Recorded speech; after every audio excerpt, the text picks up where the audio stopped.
사랑하는 여러분, 주님의 이름으로 평안을 전합니다. 오늘 말씀을 나누기 전 잠시 여러분의 마음을 모아주세요. 만약 이 이야기가 여러분의 마음에 작은 울림을 준다면 좋아요와 구독으로 저희와 동행해 주십시오.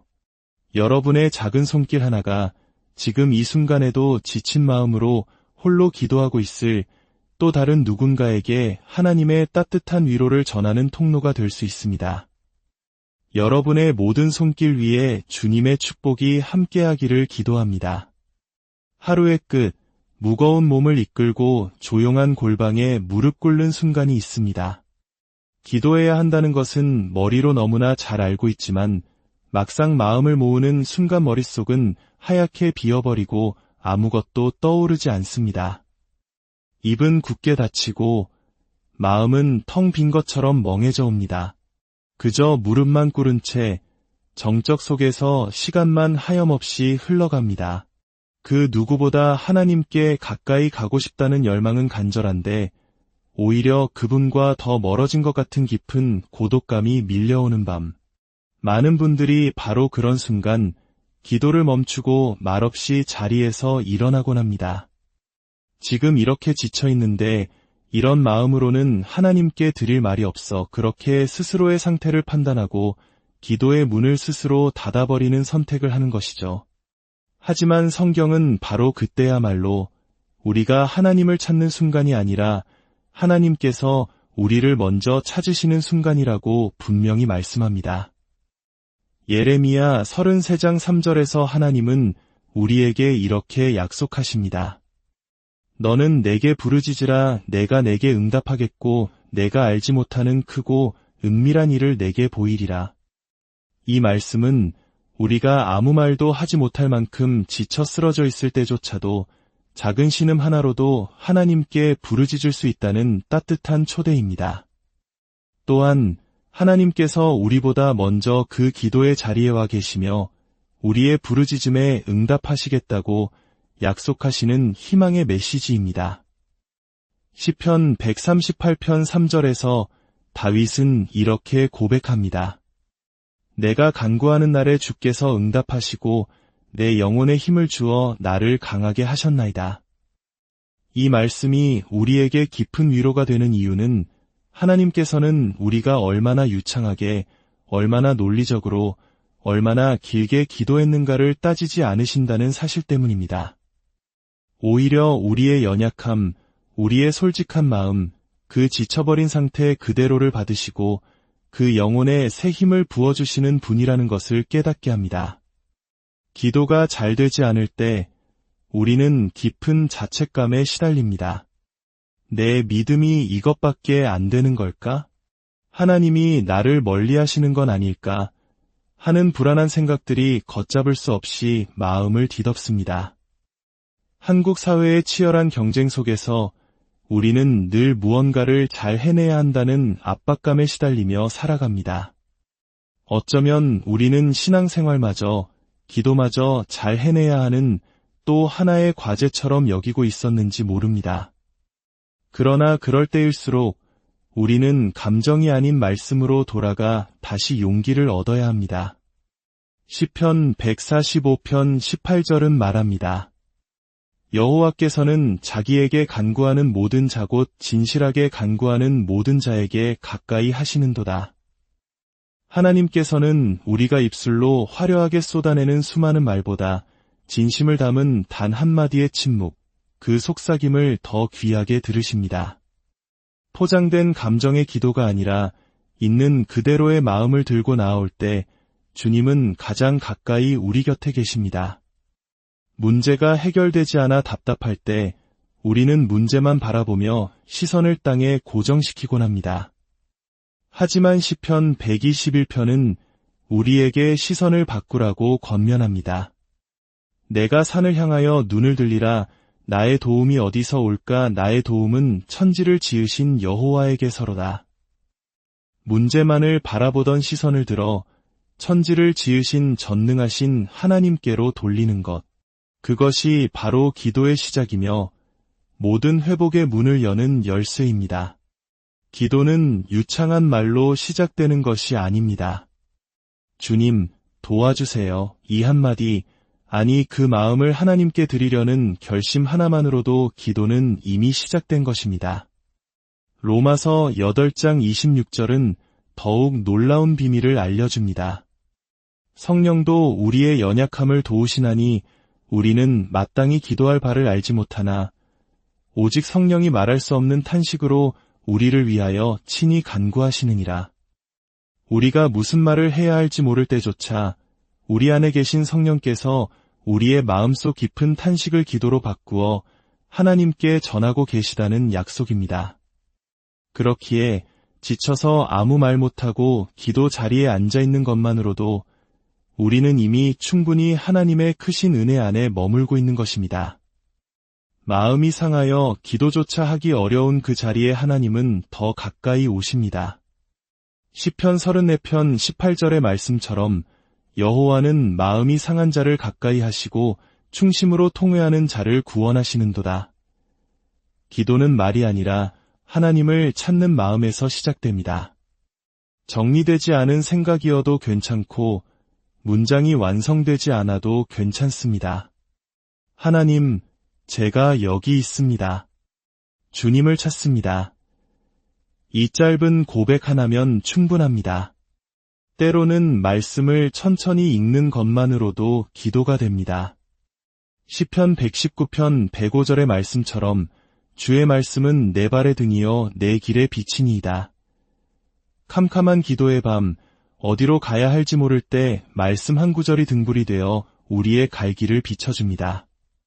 기도는 하나님께 무언가를 말하려고 애쓰는 행위가 아니라 이미 우리에게 말씀하신 하나님의 음성을 기억하고 그 말씀에 반응하는 것입니다.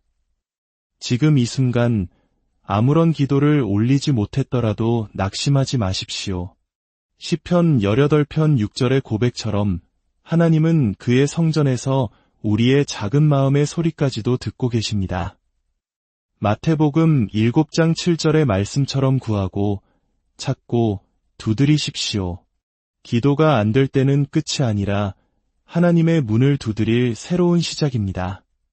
하나님은 우리가 부르짖기 전부터 이미 그 문을 열 준비를 하고 우리를 기다리고 계십니다.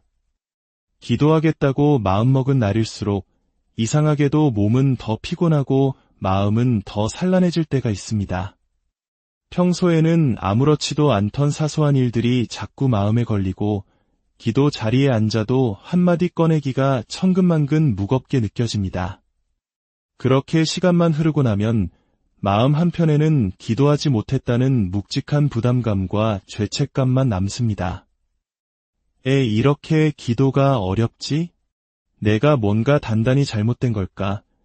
그렇게 기도는 은혜로운 교제가 아니라 해치워야 할 무거운 의무처럼 변해버립니다. 이럴 때 우리는 스스로를 자책하기 쉽습니다. 내가 게으른가? 믿음이 약해진 걸까? 그러나 그런 생각은 오히려 더 큰 장벽이 되어 우리와 하나님 사이를 가로막습니다. 하지만 하나님의 말씀은 전혀 다른 이야기를 들려줍니다.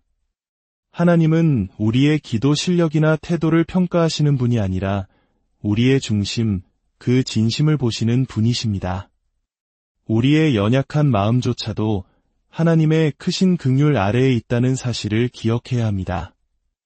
나훔 1장 7절은 이렇게 말씀합니다. 여호와는 선하시며 환난 날의 산성이시라. 그는 자기에게 피하는 자들을 아시느니라. 하나님은 우리가 얼마나 기도를 잘했는지를 따지지 않으십니다. 단지 지금 이 순간 그분을 향해 마음을 두고 있는가, 바로 그 시선 하나를 보십니다. 그래서 우리가 해야 할 유일한 일은 자격 없음을 고백하며 은혜의 보좌 앞으로 나아가는 것입니다. 히브리서 4장 16절은 우리를 이렇게 초대합니다. 그러므로 우리는 긍휼하심을 받고 때를 따라 돕는 은혜를 얻기 위하여 은혜의 보좌 앞에 담대히 나아갈 것이니라. 기도는 실력이 아니라 용기입니다. 감정이 따라주지 않아도 말이 막혀도 괜찮습니다.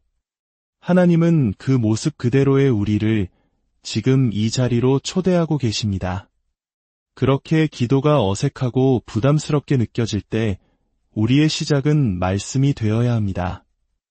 요한복음 15장 7절의 약속처럼 우리가 그분의 말씀 안에 거할 때 우리의 기도는 능력을 얻게 됩니다. 말씀 속에 머물다 보면 어느새 기도는 억지로 짜내는 노동이 아니라 하나님의 은혜로 자연스럽게 흘러나오는 샘물이 됩니다. 마태복음 11장 28절에서 예수님은 말씀하셨습니다. 수고하고 무거운 짐진 자들아 다 내게로 오라 내가 너희를 쉬게 하리라. 하나님은 기도하는 자에게 더 많은 짐을 얻는 분이 아니십니다. 오히려 우리의 모든 무거운 짐을 내려놓게 하시고 세상이 줄 수 없는 참된 쉼을 주시는 분이십니다. 기도의 목적은 문제 해결 그 자체에 있지 않습니다. 문제보다 크신 하나님의 마음에 우리의 지친 마음을 기대는 것, 그것이 기도의 본질입니다. 과거에 기도가 막혔던 경험, 실패했던 기억들이 오늘의 기도를 방해하도록 내버려두지 마십시오. 이사야 43장 18절의 말씀처럼 하나님은 우리의 과거가 아니라 바로 지금 우리를 보고 계십니다. 우리가 기도하지 못하는 순간에도 하나님은 우리를 결코 떠나거나 버리지 않으시며 우리 손을 놓지 않으십니다. 기도가 아무 응답 없이 허공에 흩어지는 것처럼 느껴질 때가 있습니다. 오랜 시간 간절히 기도했는데도 상황은 조금도 나아지지 않거나 오히려 더 나빠지는 것처럼 보일 때 우리는 깊은 절망에 빠집니다. 하나님, 제가 뭘 잘못한 건가요? 왜 아무 일도 일어나지 않죠? 이 절망은 서서히 우리의 믿음을 잠식하고 결국 우리를 기도의 자리에서 멀어지게 만듭니다. 하지만 하나님은 그 침묵 속에서 분명하게 말씀하고 계십니다. 이사야 41장 10절입니다.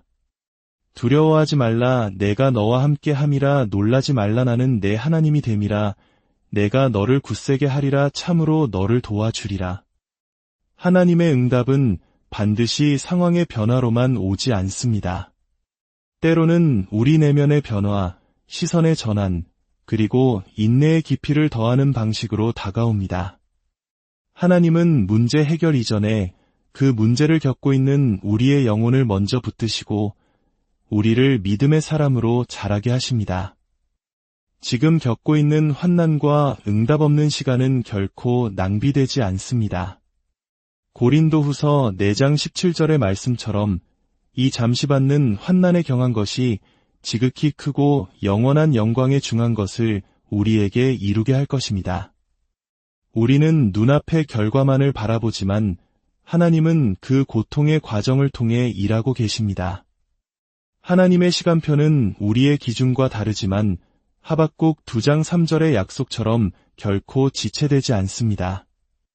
우리가 지금 당장 이해하지 못해도 하나님은 반드시 가장 좋은 때에 가장 선한 방법으로 응답하실 것입니다. 기다림의 시간은 멈춰있는 시간이 아니라 이사야 40장 31절의 말씀처럼 독수리가 날개치며 올라감 같은 새 힘을 얻기 위해 믿음의 날개를 준비하는 시간입니다. 때로는 기도한 것과 정반대의 상황이 벌어져 우리를 혼란스럽게 할 때도 있습니다.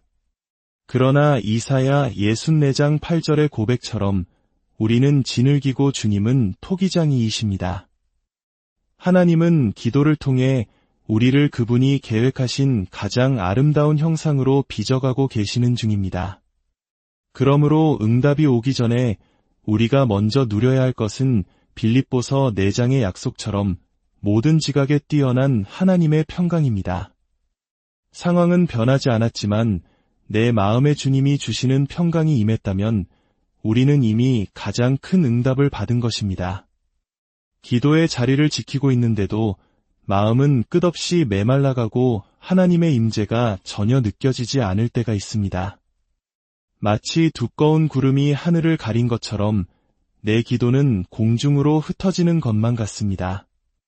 마음속에서는 하나님, 제 기도를 정말 듣고 계신가요? 라는 질문이 맴돕니다. 그러나 하나님은 우리의 감정으로 측정되는 분이 아니십니다. 히브리서 13장 5절은 약속합니다. 내가 결코 너희를 버리지 아니하고 너희를 떠나지 아니하리라. 우리의 감정이 아무리 요동치고 신앙이 흔들려도 하나님은 단 한순간도 우리 곁을 떠나신 적이 없습니다. 느껴지지 않는다고 해서 존재하지 않는 것이 아닙니다. 오히려 우리가 외롭고 하나님이 멀게 느껴지는 이유는 우리 영혼이 그만큼 하나님을 간절히 갈망하고 있기 때문입니다.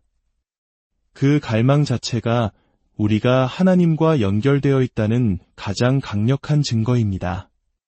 믿음은 바라는 것들의 실상이요 보이지 않는 것들의 증거라고 했습니다. 하나님의 임재가 느껴지지 않아도 그분이 나와 함께 하신다는 진리의 말씀을 믿음으로 붙드는 순간 그 믿음은 우리의 현실이 됩니다. 하나님의 침묵은 부재의 증거가 아니라 더 깊은 사랑으로 우리를 준비시키시는 시간입니다. 시편 62편의 고백처럼 내 영혼이 잠잠히 하나님만 바랄 때 겉보기에는 정지된 듯하지만 우리 영혼 깊은 곳에서는 놀라운 변화가 일어나고 있습니다. 하나님은 우리가 잊혔다고 느끼는 그 순간에도 이사야 49장 16절의 말씀처럼 우리를 그의 손바닥에 새기고 기억하고 계십니다. 흔들리면서도 낙심하면서도 여전히 하나님께 마음을 두고 있는 그 상태를 하나님은 신실하다고 여겨주십니다. 기도할 힘조차 남지 않은 날이 있습니다. 손을 모으기도 전에 한숨부터 터져나오고 말씀을 펼치는 것조차 버겁게 느껴지는 날, 주님을 부르고 싶은데 입이 떨어지지 않는 그런 날, 우리는 철저한 무기력감에 빠집니다. 그러나 그 무너진 고백조차 하나님은 듣고 계십니다. 하나님은 그런 우리를 정죄하지 않으시고 도리어 그 자리에 함께 계십니다. 하나님은 우리가 강할 때가 아니라 가장 약할 때 우리를 위해 십자가를 지셨습니다. 지금의 이 무력한 시간은 하나님의 사랑이 멀어진 증거가 아니라 오히려 그 사랑이 새롭게 시작되는 자리일 수 있습니다. 요한복음 15장 5절의 말씀처럼 주님 없이는 우리가 아무것도 할 수 없습니다. 라는 이 무력한 고백이야말로 가장 정직하고 위대한 기도입니다. 하나님은 우리의 체질을 아시며 우리가 먼지뿐임을 기억하십니다. 우리의 약함을 비난하지 않으시고 긍휼로 품어주십니다. 이사야 42장 3절은 우리에게 더없이 따뜻한 위로를 전합니다. 상한 갈대를 꺾지 아니하며 꺼져가는 등불을 끄지 아니하고 우리의 믿음이 꺼져가는 등불처럼 희미한 그날 하나님은 결코 우리를 외면하지 않으십니다. 오히려 그 작은 불꽃을 다시 살리시기 위해 조용히 다가오시는 분이십니다. 기도할 마음조차 없다면 찬송가 가사 한 줄이라도 읊조려 보십시오. 찬송은 영혼의 회복이 시작되는 입구입니다. 노래조차 나오지 않는다면 마음으로 드리는 그 고백 한 줄이 하나님께 닿습니다. 이사야 43장 1절에서 하나님은 지쳐 쓰러진 우리를 향해 직접 말씀하십니다.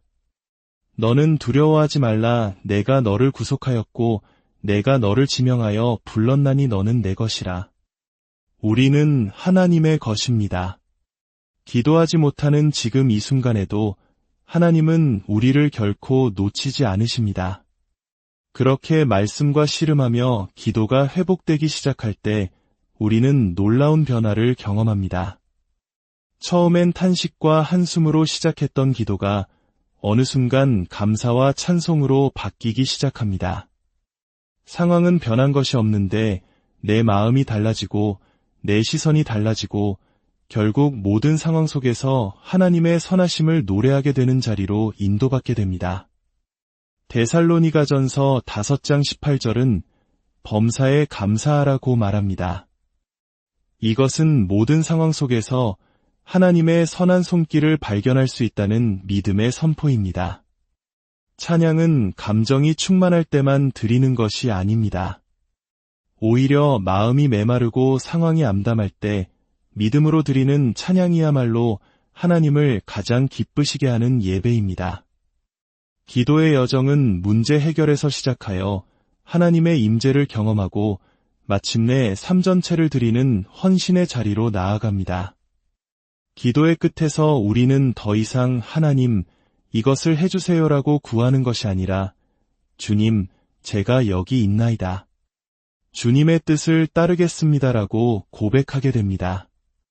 로마서 12장 1절의 말씀처럼 우리의 삶 전체를 하나님이 기뻐하시는 거룩한 산제물로 드리는 것, 그것이 우리가 드릴 영적 예배이며 가장 완전한 기도입니다. 기도는 골방에서 끝나는 것이 아니라 우리의 직장과 가정, 일상의 모든 순간으로 이어져야 합니다. 오늘 우리는 기도의 여정을 따라 우리를 한 걸음 한 걸음 이끌어주시는 하나님의 말씀을 만났습니다.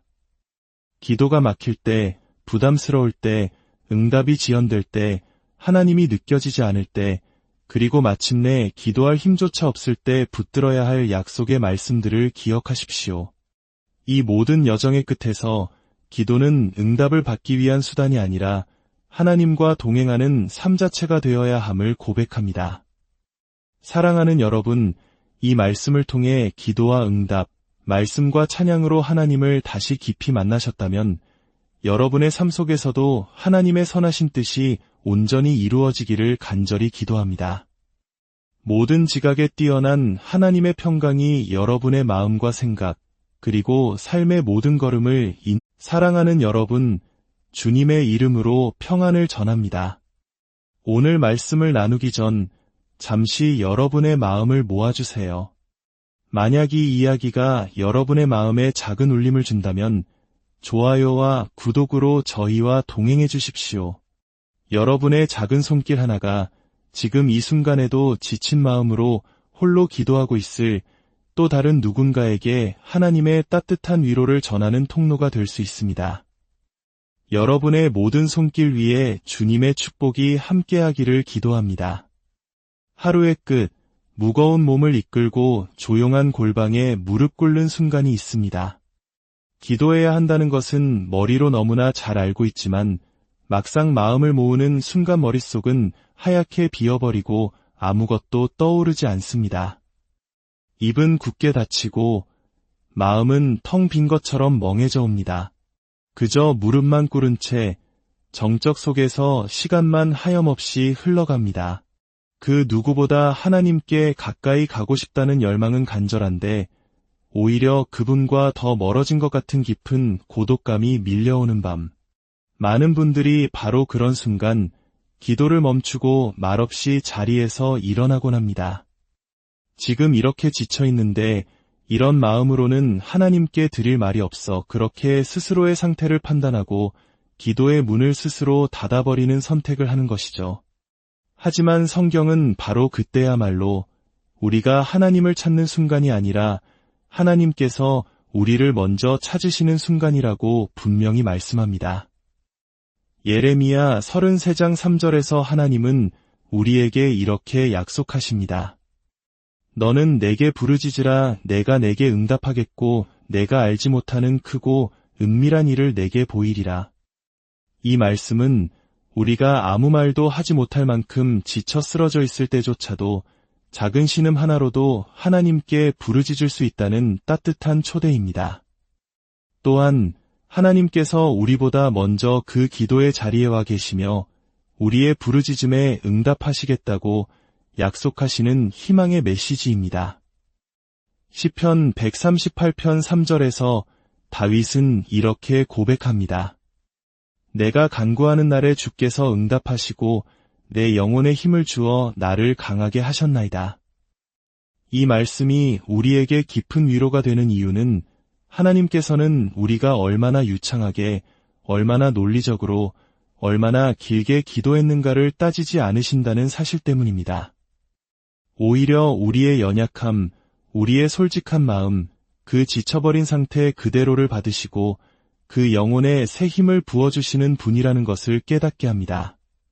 기도가 잘 되지 않을 때 우리는 깊은 자책감에 시달립니다. 내 믿음이 이것밖에 안 되는 걸까?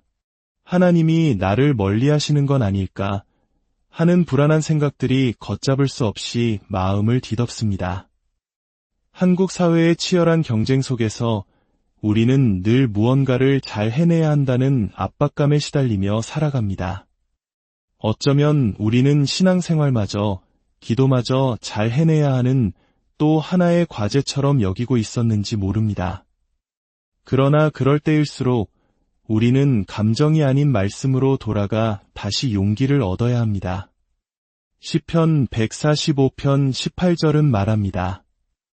여호와께서는 자기에게 간구하는 모든 자 곧 진실하게 간구하는 모든 자에게 가까이 하시는도다.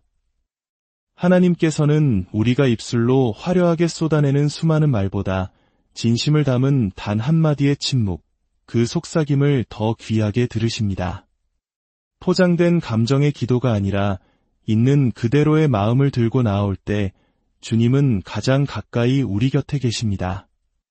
문제가 해결되지 않아 답답할 때 우리는 문제만 바라보며 시선을 땅에 고정시키곤 합니다. 하지만 시편 121편은 우리에게 시선을 바꾸라고 권면합니다. 내가 산을 향하여 눈을 들리라. 나의 도움이 어디서 올까? 나의 도움은 천지를 지으신 여호와에게서로다. 문제만을 바라보던 시선을 들어 천지를 지으신 전능하신 하나님께로 돌리는 것.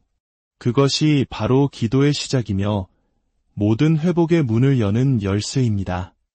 기도는 유창한 말로 시작되는 것이 아닙니다. 주님, 도와주세요. 이 한마디, 아니 그 마음을 하나님께 드리려는 결심 하나만으로도 기도는 이미 시작된 것입니다. 로마서 8장 26절은 더욱 놀라운 비밀을 알려줍니다. 성령도 우리의 연약함을 도우시나니 우리는 마땅히 기도할 바를 알지 못하나 오직 성령이 말할 수 없는 탄식으로 우리를 위하여 친히 간구하시느니라.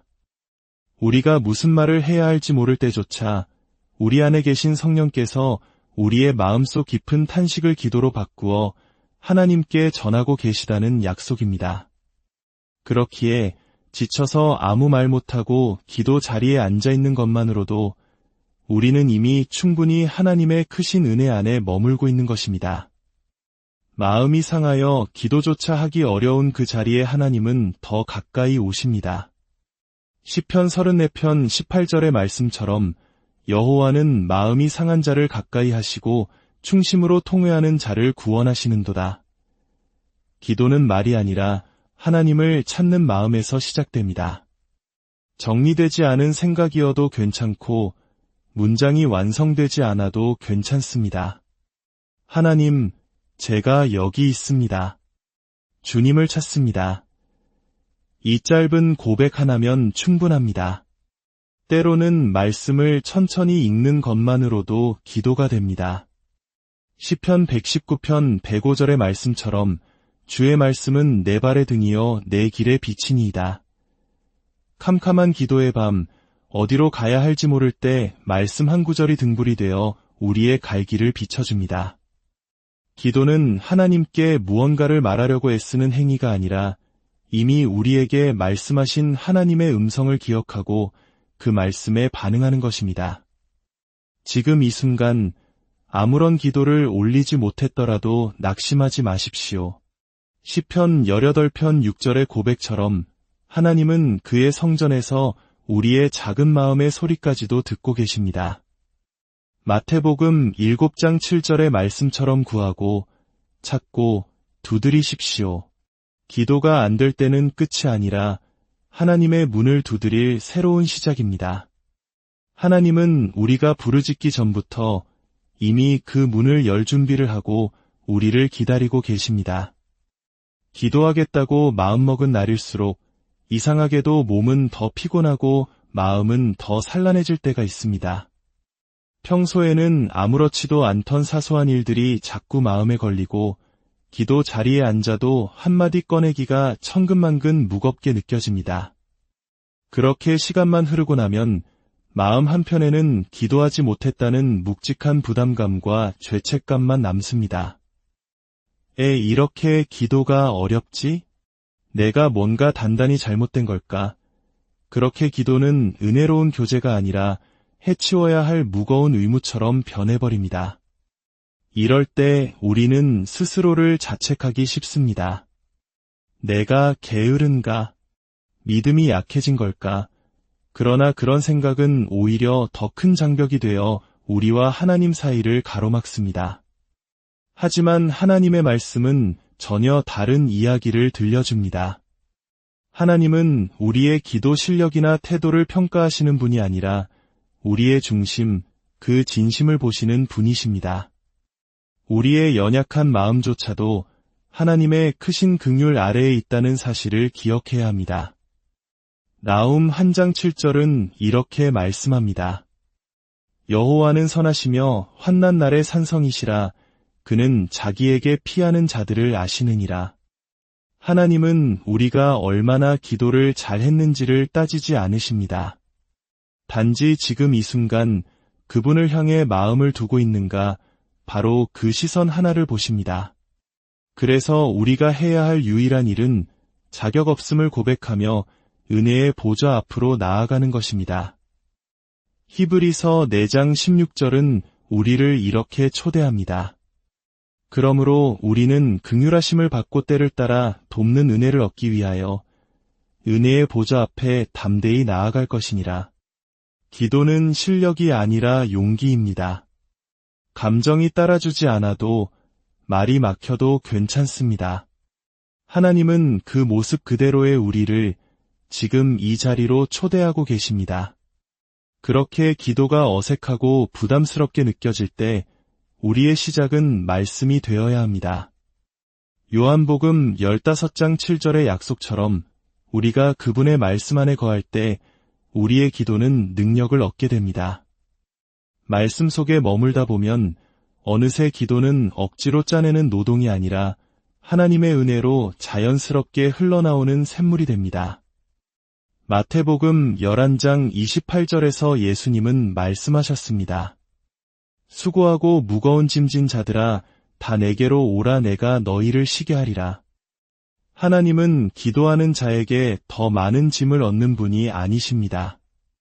오히려 우리의 모든 무거운 짐을 내려놓게 하시고 세상이 줄 수 없는 참된 쉼을 주시는 분이십니다. 기도의 목적은 문제 해결 그 자체에 있지 않습니다. 문제보다 크신 하나님의 마음에 우리의 지친 마음을 기대는 것, 그것이 기도의 본질입니다. 과거에 기도가 막혔던 경험, 실패했던 기억들이 오늘의 기도를 방해하도록 내버려두지 마십시오.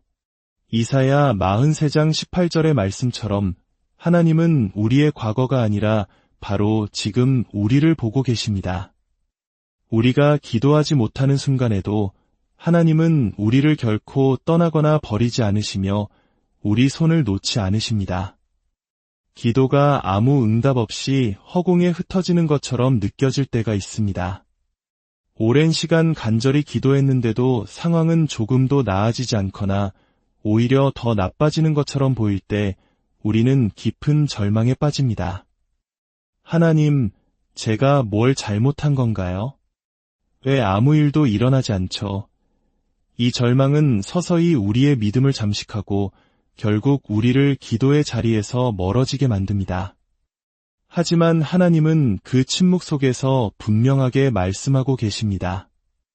이사야 41장 10절입니다. 두려워하지 말라. 내가 너와 함께 함이라. 놀라지 말라. 나는 내 하나님이 됨이라.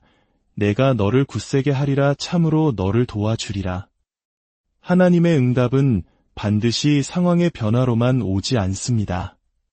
때로는 우리 내면의 변화, 시선의 전환, 그리고 인내의 깊이를 더하는 방식으로 다가옵니다.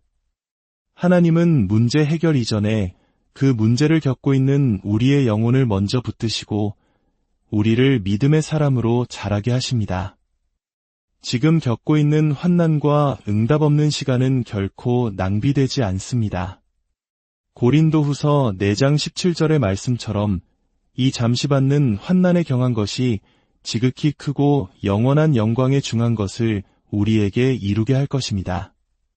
우리는 눈앞의 결과만을 바라보지만 하나님은 그 고통의 과정을 통해 일하고 계십니다. 하나님의 시간표는 우리의 기준과 다르지만 하박국 2장 3절의 약속처럼 결코 지체되지 않습니다. 우리가 지금 당장 이해하지 못해도 하나님은 반드시 가장 좋은 때에 가장 선한 방법으로 응답하실 것입니다. 기다림의 시간은 멈춰있는 시간이 아니라 이사야 40장 31절의 말씀처럼 독수리가 날개치며 올라감 같은 새 힘을 얻기 위해 믿음의 날개를 준비하는 시간입니다. 때로는 기도한 것과 정반대의 상황이 벌어져 우리를 혼란스럽게 할 때도 있습니다. 그러나 이사야 64장 8절의 고백처럼 우리는 진을기고 주님은 토기장이이십니다. 하나님은 기도를 통해 우리를 그분이 계획하신 가장 아름다운 형상으로 빚어가고 계시는 중입니다. 그러므로 응답이 오기 전에 우리가 먼저 누려야 할 것은 빌립보서 4장의 약속처럼 모든 지각에 뛰어난 하나님의 평강입니다. 상황은 변하지 않았지만 내 마음에 주님이 주시는 평강이 임했다면 우리는 이미 가장 큰 응답을 받은 것입니다. 기도의 자리를 지키고 있는데도 마음은 끝없이 메말라가고 하나님의 임재가 전혀 느껴지지 않을 때가 있습니다. 마치 두꺼운 구름이 하늘을 가린 것처럼 내 기도는 공중으로 흩어지는 것만 같습니다. 마음속에서는 하나님, 제 기도를 정말 듣고 계신가요? 라는 질문이 맴돕니다. 그러나 하나님은 우리의 감정으로 측정되는 분이 아니십니다. 히브리서 13장 5절은 약속합니다. 내가 결코 너희를 버리지 아니하고 너희를 떠나지 아니하리라. 우리의 감정이 아무리 요동치고 신앙이 흔들려도 하나님은 단 한순간도 우리 곁을 떠나신 적이 없습니다. 느껴지지 않는다고 해서 존재하지 않는 것이 아닙니다. 오히려 우리가 외롭고 하나님이 멀게 느껴지는 이유는 우리 영혼이 그만큼 하나님을 간절히 갈망하고 있기 때문입니다. 그 갈망 자체가 우리가 하나님과 연결되어 있다는 가장 강력한 증거입니다. 믿음은 바라는 것들의 실상이요 보이지 않는 것들의 증거라고 했습니다. 하나님의 임재가 느껴지지 않아도 그분이 나와 함께 하신다는 진리의 말씀을 믿음으로 붙드는 순간 그 믿음은 우리의 현실이 됩니다.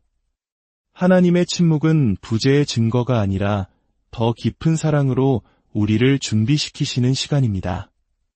시편 62편의 고백처럼 내 영혼이 잠잠히 하나님만 바랄 때 겉보기에는 정지된 듯하지만 우리 영혼 깊은 곳에서는 놀라운 변화가 일어나고 있습니다.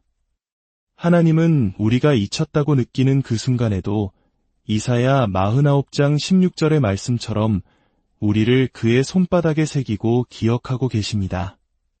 흔들리면서도 낙심하면서도 여전히 하나님께 마음을 두고 있는 그 상태를 하나님은 신실하다고 여겨주십니다.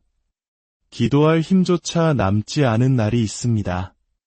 손을 모으기도 전에 한숨부터 터져나오고 말씀을 펼치는 것조차 버겁게 느껴지는 날, 주님을 부르고 싶은데 입이 떨어지지 않는 그런 날, 우리는 철저한 무기력감에 빠집니다. 그러나 그 무너진 고백조차 하나님은 듣고 계십니다. 하나님은 그런 우리를 정죄하지 않으시고 도리어 그 자리에 함께 계십니다. 하나님은 우리가 강할 때가 아니라 가장 약할 때 우리를 위해 십자가를 지셨습니다.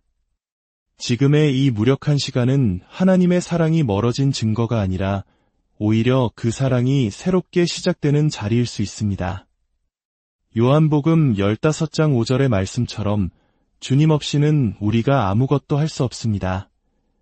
라는 이 무력한 고백이야말로 가장 정직하고 위대한 기도입니다. 하나님은 우리의 체질을 아시며 우리가 먼지뿐임을 기억하십니다. 우리의 약함을 비난하지 않으시고 긍휼로 품어주십니다. 이사야 42장 3절은 우리에게 더없이 따뜻한 위로를 전합니다.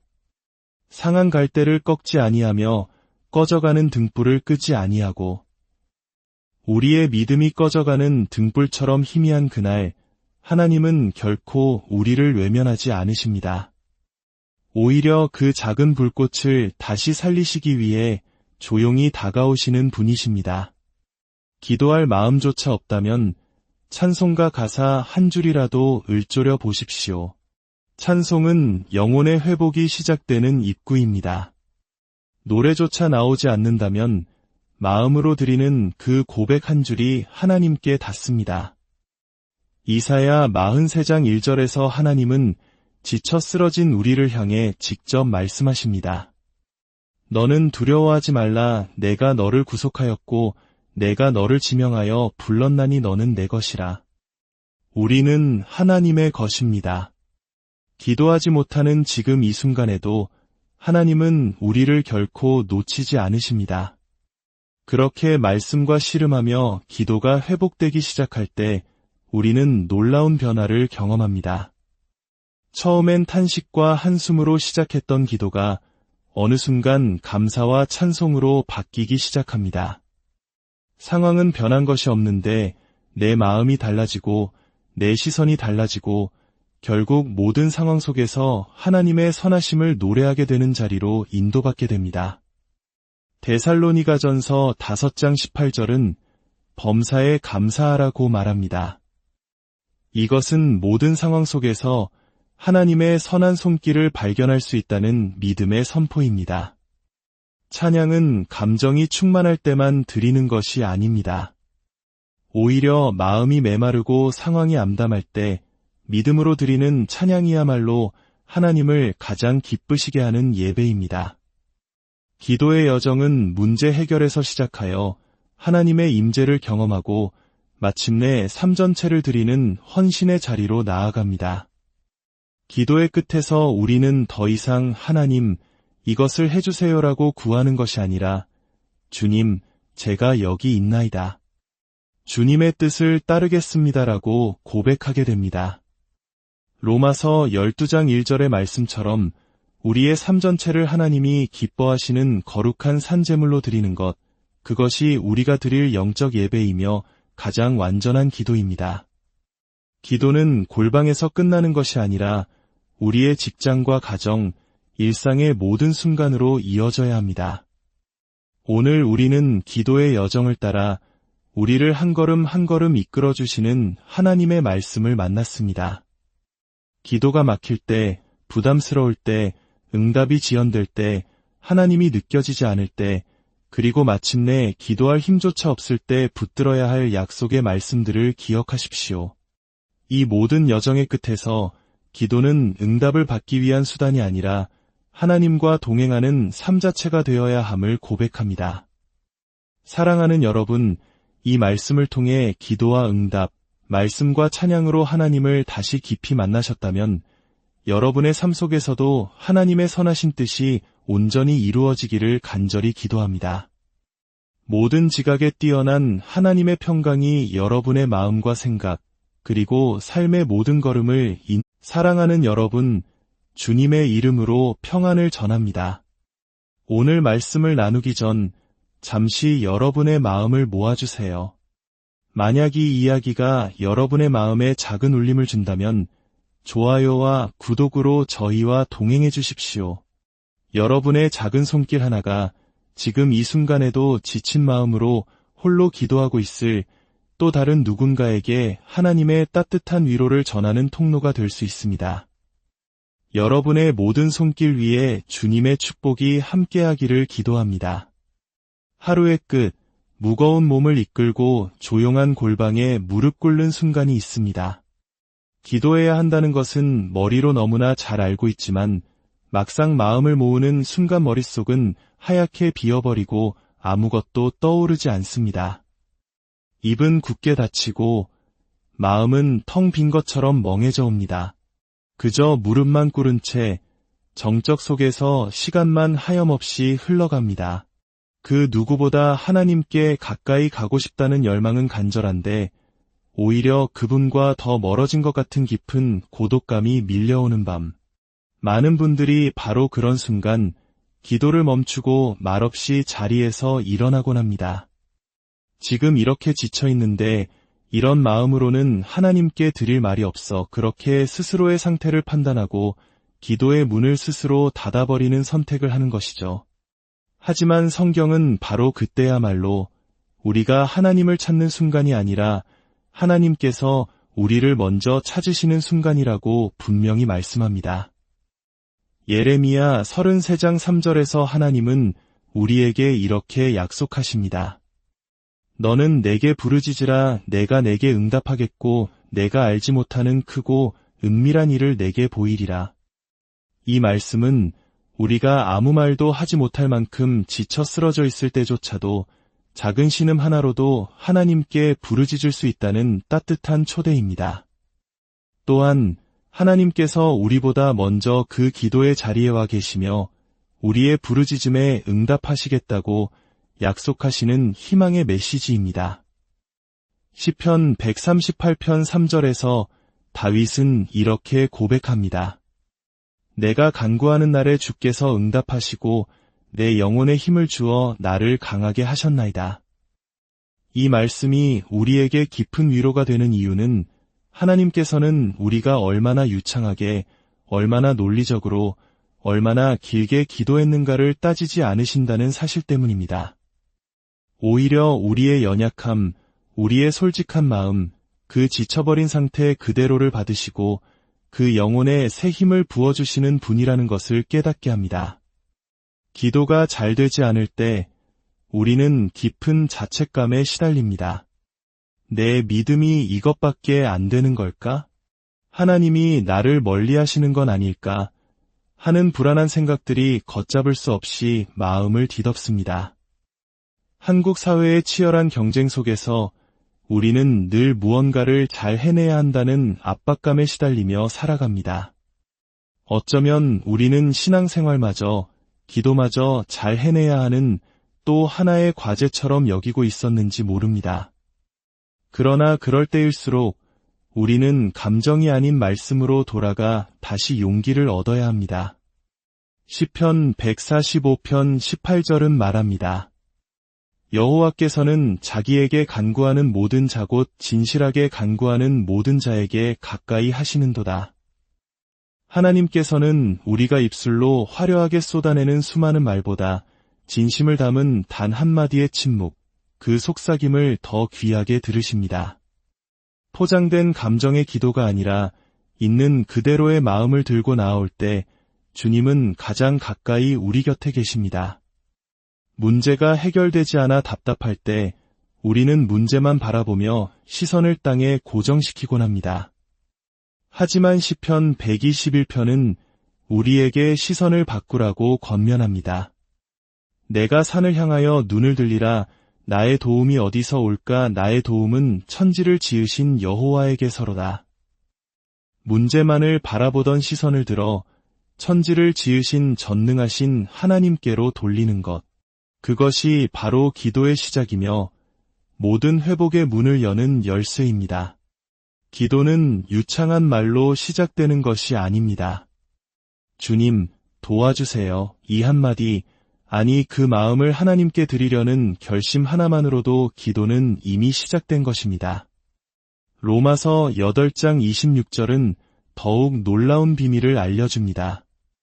성령도 우리의 연약함을 도우시나니 우리는 마땅히 기도할 바를 알지 못하나 오직 성령이 말할 수 없는 탄식으로 우리를 위하여 친히 간구하시느니라.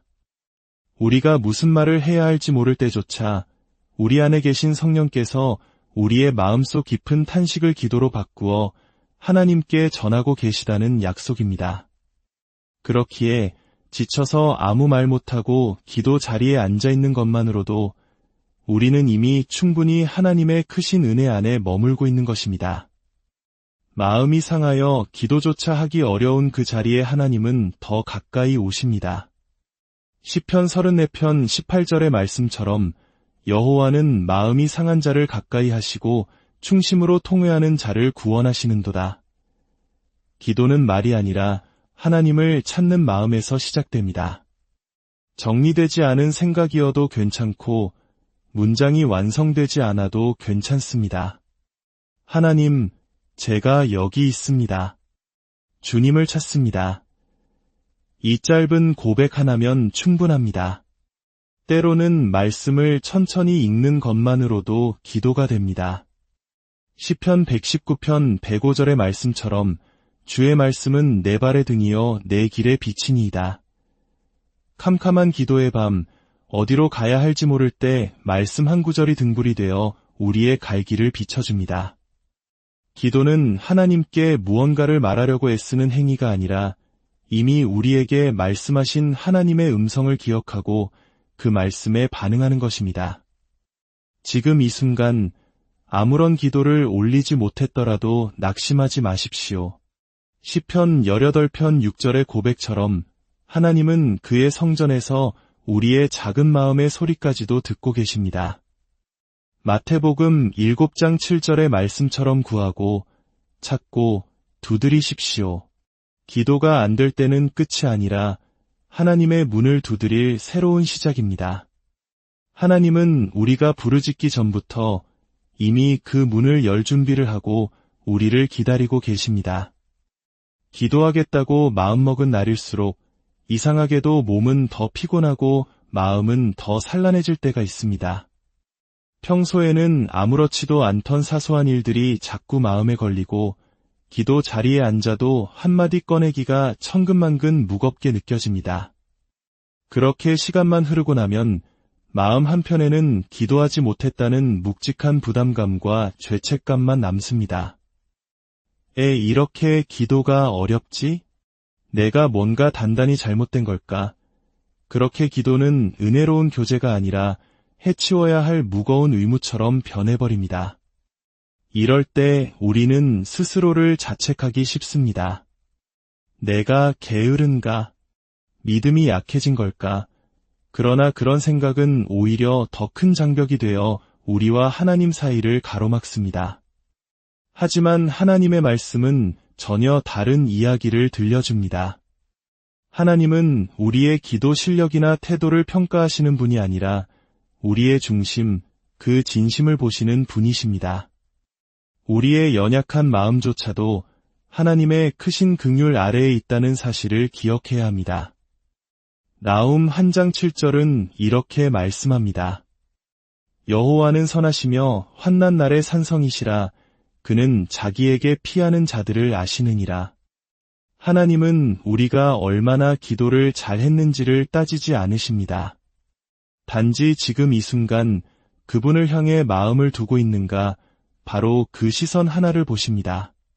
그래서 우리가 해야 할 유일한 일은 자격 없음을 고백하며 은혜의 보좌 앞으로 나아가는 것입니다. 히브리서 4장 16절은 우리를 이렇게 초대합니다. 그러므로 우리는 긍휼하심을 받고 때를 따라 돕는 은혜를 얻기 위하여 은혜의 보좌 앞에 담대히 나아갈 것이니라. 기도는 실력이 아니라 용기입니다. 감정이 따라주지 않아도 말이 막혀도 괜찮습니다. 하나님은 그 모습 그대로의 우리를 지금 이 자리로 초대하고 계십니다. 그렇게 기도가 어색하고 부담스럽게 느껴질 때 우리의 시작은 말씀이 되어야 합니다. 요한복음 15장 7절의 약속처럼 우리가 그분의 말씀 안에 거할 때 우리의 기도는 능력을 얻게 됩니다. 말씀 속에 머물다 보면 어느새 기도는 억지로 짜내는 노동이 아니라 하나님의 은혜로 자연스럽게 흘러나오는 샘물이 됩니다. 마태복음 11장 28절에서 예수님은 말씀하셨습니다. 수고하고 무거운 짐진 자들아 다 내게로 오라 내가 너희를 쉬게 하리라.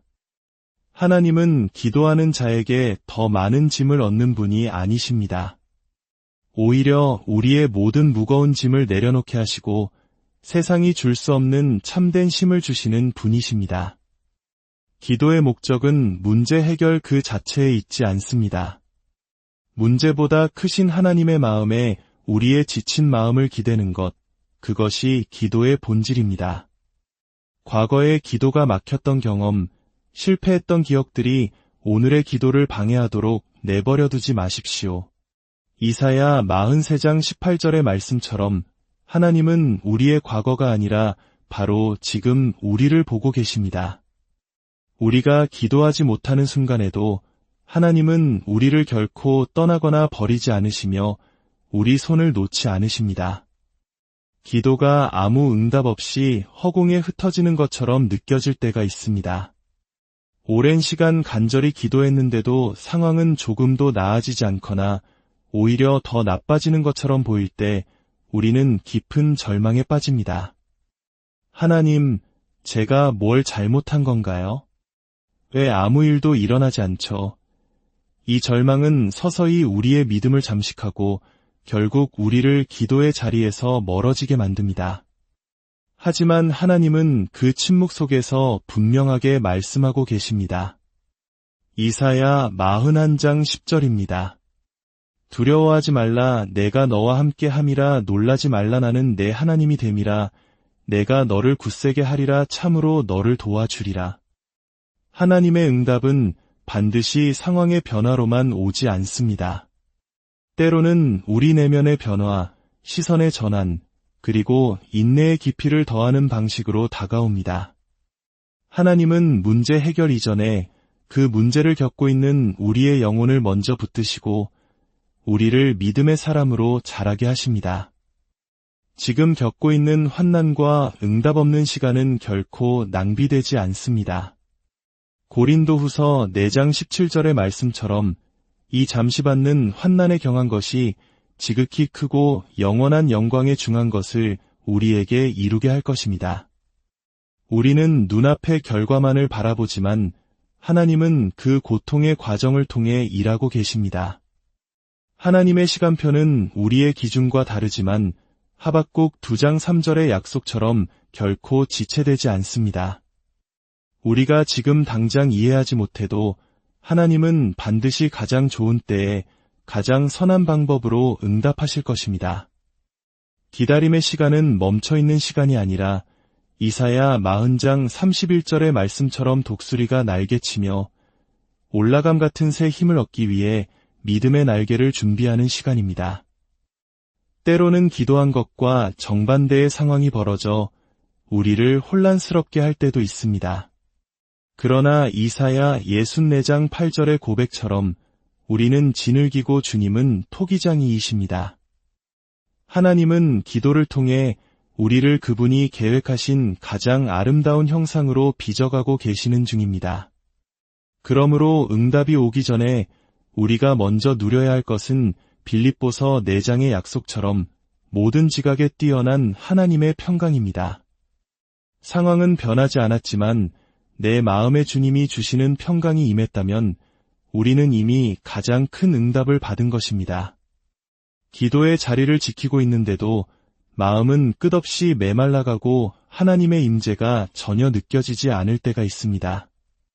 마치 두꺼운 구름이 하늘을 가린 것처럼 내 기도는 공중으로 흩어지는 것만 같습니다. 마음속에서는 하나님, 제 기도를 정말 듣고 계신가요? 라는 질문이 맴돕니다. 그러나 하나님은 우리의 감정으로 측정되는 분이 아니십니다. 히브리서 13장 5절은 약속합니다. 내가 결코 너희를 버리지 아니하고 너희를 떠나지 아니하리라. 우리의 감정이 아무리 요동치고 신앙이 흔들려도 하나님은 단 한순간도 우리 곁을 떠나신 적이 없습니다. 느껴지지 않는다고 해서 존재하지 않는 것이 아닙니다.